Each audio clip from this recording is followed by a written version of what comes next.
इस वक्त लाल सागर में हालात खराब होते जा रहे हैं। हूती विद्रोही लगातार लाल सागर में हमले कर रहे हैं, लेकिन कोई हल अमेरिका जैसा सुपर पावर देश नहीं निकाल पा रहा है। और अब मध्य पूर्व में खतरनाक हालात होते जा रहे हैं, जिसके लिए अमेरिका आखिर क्या रास्ता अपनाएगा। नमस्कार, मैं हूं हर्ष भारद्वाज, आप देख रहे हैं शेष भारत। अमेरिका और ब्रिटेन की ओर से हाल ही में यमन में कई ठिकानों पर हमले करने के बाद हूती विद्रोहियों ने जवाबी हमले की चेतावनी दे डाली है। ईरान समर्थित हूतियों के हमलों से लाल सागर में शिपिंग कंपनियों का कामकाज रुक गया है। इस मार्ग से 15% अंतर्राष्ट्रीय कारोबार होता है। ईरान से समर्थन हासिल करने वाले हूती विद्रोही नवंबर के मध्य से लेकर अब तक लाल सागर में अंतर्राष्ट्रीय और व्यापारिक जहाजों पर 30 से ज्यादा हमले कर चुके हैं और इन हमलों के खत्म होने के कोई आसार नजर नहीं आ रहे, जिसको देखते हुए शिपिंग कंपनियों ने लाल सागर का इस्तेमाल अब बंद कर दिया है, जहां से आमतौर पर लगभग 15% अंतर्राष्ट्रीय समुद्री व्यापार होता है। ये शिपिंग कंपनियां अब लाल सागर के बदले दक्षिण अफ्रीका के पास से होकर एक लंबे रास्ते का इस्तेमाल कर रही हैं। पर सवाल ये है कि क्या लाल सागर में हूती विद्रोहियों का आक्रमण जारी रहेगा या फिर इसका कुछ हल निकल जाएगा, क्योंकि सबसे पावरफुल देश अमेरिका लगातार हूती विद्रोहियों को चेतावनी दे रहा है। यमन में कई ठिकानों पर हमले कर रहा है, लेकिन उसका कोई फायदा अभी तक होते हुए नहीं दिख रहा, क्योंकि अमेरिका अभी इन सब के लिए ईरान को जिम्मेदार ठहरा रहा है और वो बार बार ये कह रहा है कि वह ईरान के साथ सीधा संघर्ष नहीं चाहता, क्योंकि जॉर्डन में ईरान समर्थित समूह के ड्रोन हमले में 3 अमेरिकी सैनिकों की जान चली गई थी, जिसका बदला अमेरिका ले चुका है।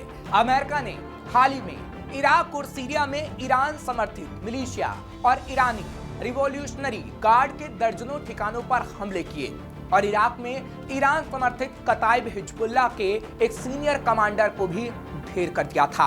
अमेरिका ने कहा था कि इसी कमांडर ने अमेरिका के 3 सैनिकों को निशाना बनाया था।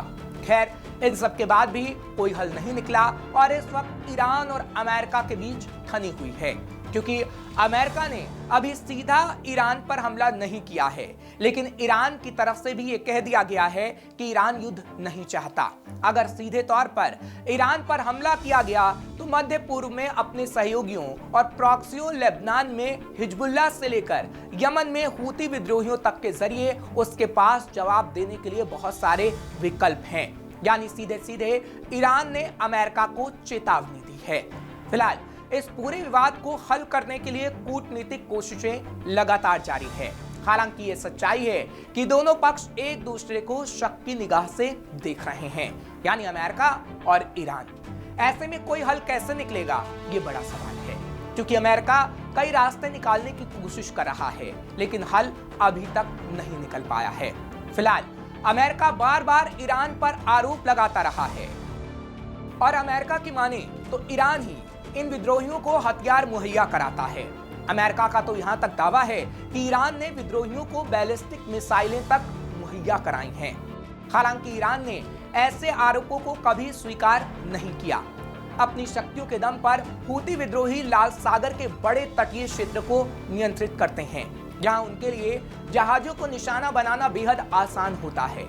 अब क्योंकि दुनिया भर के तेल व्यापार का 12% हिस्सा लाल सागर के जरिए ही आता जाता है, इसलिए हूती विद्रोही कच्चे तेल के जहाजों को ज्यादा निशाना बनाते हैं। इसके जरिए हूती विद्रोही पूरी दुनिया पर दबाव बनाना चाहते हैं। इसलिए पिछले दिनों भी लाल सागर में जहाजों पर हमलों के जवाब में अमेरिका और ब्रिटिश सेना ने हूती विद्रोहियों के खिलाफ दर्जनों हवाई हमले किए थे।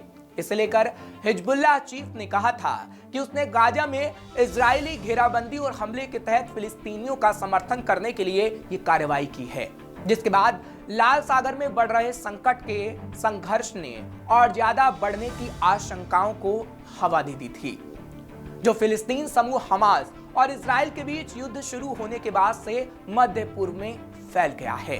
तब से इराक में हिजबुल्लाह, हूती और ईरान समर्थित मिलिशिया सभी मैदान में आ गए हैं।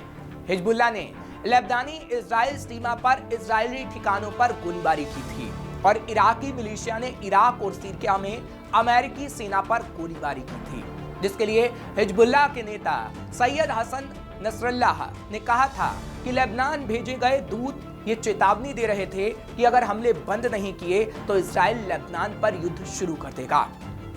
नसरल्लाह ने कहा था कि लेबनान मोर्चे का उद्देश्य गाजा के खिलाफ आक्रामकता को रोकना था। अमेरिका को यह समझना चाहिए कि लाल सागर की सुरक्षा, लेबनान के मोर्चे पर शांति, इराक की स्थिति और विकास एक चीज से जुड़े हुए हैं, वो है गाजा के खिलाफ इजरायली हमलों को रोकना। जिसके बाद से अमेरिका ने अपनी रणनीति को बनाना शुरू कर दिया था कि आखिर अमेरिका क्या करेगा।